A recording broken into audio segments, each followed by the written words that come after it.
Now, back in 2015, St. Louis did something good. They actually decided to raise the minimum wage to $10 an hour.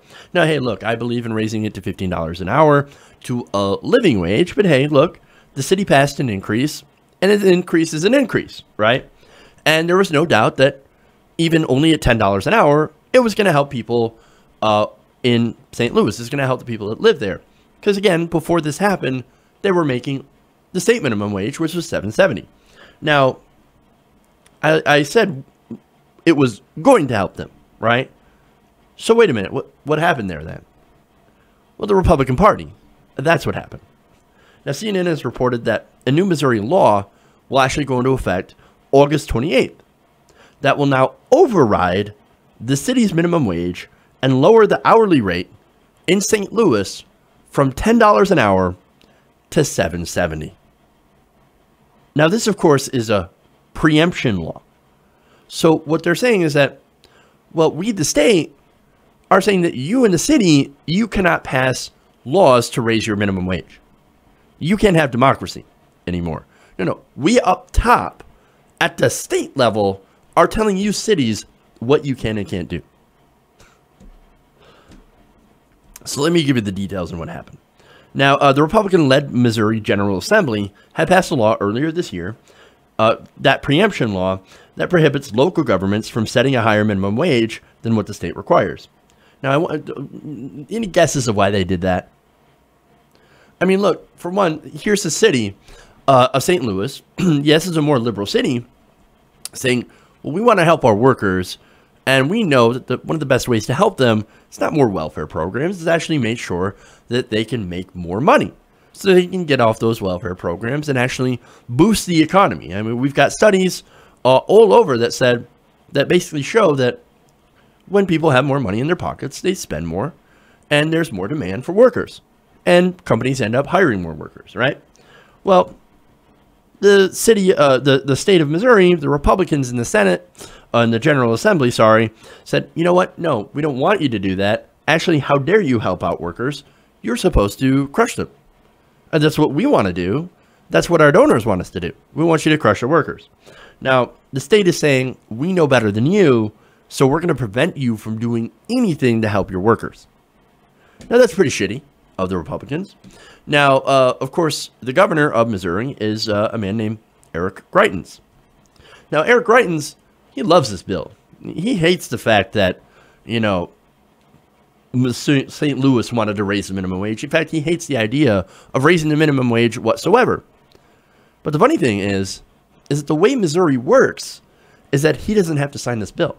So he's not going to sign it, and it's going to go into a law. It's going to go into effect anyway. Now, wait a minute. If he loves the fact that minimum wage is low, why would he not sign a reduction in the minimum wage? Well, because he knows that his constituents are going to be pissed. Why do you really want to be the governor that says, you know what, you had a minimum wage increase, I'm going to take that shit away? Because I don't think you deserve $10 an hour. I think you only deserve $7.70. I'm going to pay you the minimum that we have to do. No, you don't want to be that governor. Even he doesn't want to be that governor, and he's an ass. So, congratulations, people of St. Louis. Unfortunately, thanks to this jerk, your wages are going to get cut. You're going to face a 23% decrease in your minimum wage. Now, of course, he's saying, don't be mad at me. You should be thanking me. I actually did this for your benefit. He said the minimum wage bill would increase would, of course, quote, kill jobs. And despite what you hear from liberals, it will take money out of people's pockets. You know, it's funny. It kind of seems like you're the ones taking money out of their pockets. The ball's on this guy, right?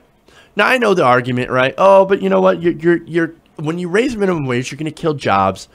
People are going to have less jobs. So you're essentially stealing their livelihood. You're taking away their jobs by raising the minimum wage. Well, let's see if that's true. Now, according to the National Employment Law Project, that did a decades-long study into the effects of raising the minimum wage, well, what they found is that they looked into this, and they found no correlation between federal minimum wage increases and loss of employment. Even in the industries that were most impacted by higher minimum wages. So let's get this straight. All right. So this analysis, they basically looked at employment data between 1938 and 2009. Now, in that time, there had been 22 minimum wage increases at the federal level.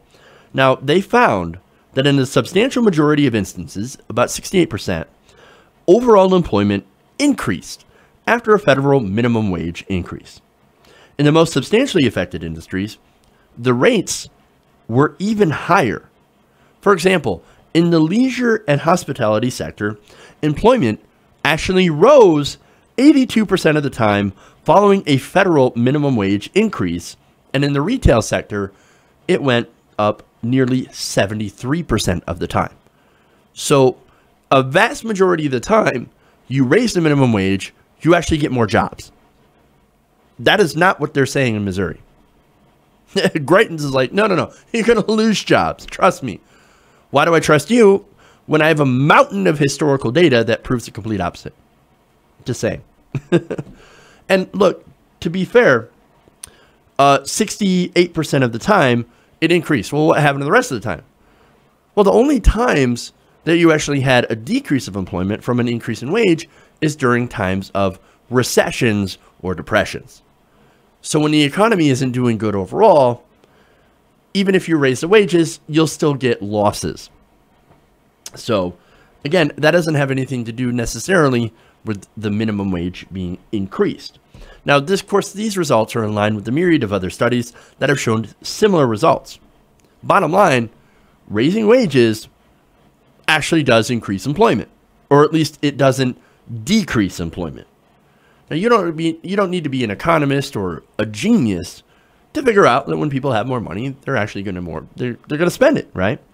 Now, for example, they'll go out and they'll eat more, they'll buy more flat screen TVs, buy new cars, they'll go on trips, and they'll generally participate in the economy a little bit more. Makes sense. It's not rocket science, right? And while employers do sometimes pass down some of their costs, it's usually a very small amount. For example, you might pay an extra nickel or a dime for a cheeseburger. Oh my God. Also that somebody could live a decent life? No, you know what? I'm going to want my nickel. It's ridiculous. Now, so those are national results. I don't see why state or city results would be too much different. Especially since in many places that actually did raise their minimum wage, they actually have seen better job growth. They actually have seen better results that are in line with the study. But see, here's the thing, right? It's not facts that that determine whether or not somebody is opposing a minimum wage increase. In the case of Greitens, for example, and the Republicans, they don't care about the workers. They don't care about facts. See, their real constituents are the donors, especially donors in the fast food industry and the retail industry. See, that's who they really serve. The donors, they give them money to go and block any sort of minimum wage increases because they don't want to pay their workers more. They don't want to pay their workers. They want to pay their workers the minimum amount so they can pocket the maximum amount. That's what this is about. So what they do is they get their lackeys in the state government, they buy them off, and they say, not only are we going to roll back this wage or try to lobby against raising the minimum wage, we're actually going to prevent the cities, the local municipalities, from instituting their own minimum wage increases. So we're going to stop them at using the power of the state. We're going to use big government. Now, wait a minute. I thought you guys were against big government. No. They're not against big government. Not when it benefits them. Now, the people who Greitens serves and the Republicans serve are their donors. And I think by now, that should be abundantly clear. Hey, everybody. Thanks for watching this video. If you want to see more like this, please hit the subscribe button below. And if you want to support truly independent progressive media, please consider becoming a patron at patreon.com/TYTNation.